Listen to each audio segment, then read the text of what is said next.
Kepolisian Resor, Polres, Nias Selatan Sumatera Utara menetapkan perempuan berinisial D sebagai tersangka dugaan kasus penganiayaan terhadap anak perempuan berusia sekitar 10 tahun. Hari ini, kami tetapkan perempuan berinisial D sebagai tersangka yang merupakan keluarga korban juga, ujar Kepala Polres Nias Selatan AKBP Ferry Mulyana Sunaria saat dihubungi dari Medan, Rabu 29 Januari. Ferry mengatakan penetapan D sebagai tersangka berdasarkan kesesuaian antara keterangan korban dan visum. Berdasarkan visum luar ada tindakan kekerasan di bagian tangan, Polres Nias Selatan juga terbuka kemungkinan penetapan tersangka lain. Saat ini polisi masih mendalami bukti lainnya termasuk motif penganiayaan terhadap bocah perempuan itu.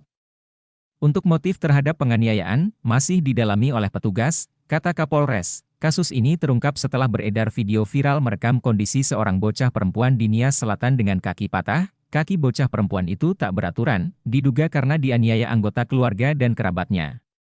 Polres Nias Selatan menindaklanjuti dengan memeriksa 8 orang saksi terkait dengan dugaan penganiayaan itu. AKBP Ferry meminta masyarakat bersabar menunggu pemeriksaan terhadap saksi.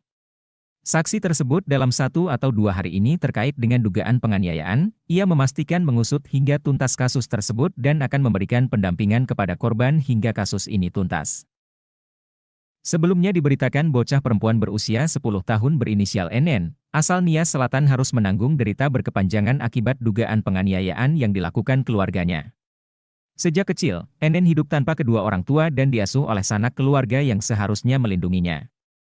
Kini, ia mengalami cacat pada kakinya dan tengah menjalani perawatan medis serta pendampingan psikologis. Sejak usia 3 tahun, NN sudah tidak tinggal bersama kedua orang tuanya.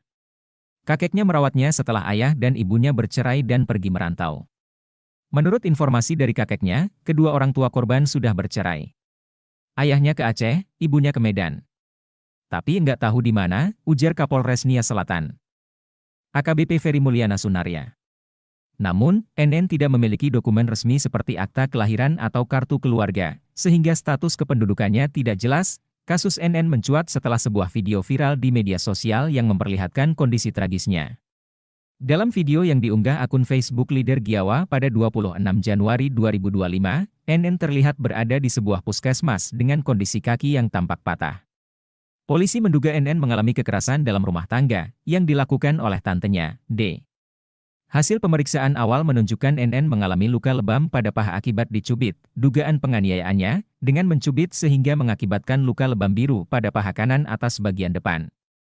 Ujar Ferry, motif penganiayaan ini diduga karena tersangka tidak senang saat korban ingin meminjam handphone miliknya. Motif penganiayaan karena korban N meminjam handphone tersangka, tambahnya. Namun, polisi belum dapat memastikan apakah penganiayaan ini berkaitan langsung dengan kondisi kaki korban yang cacat. Mereka masih menunggu hasil visum bagian dalam.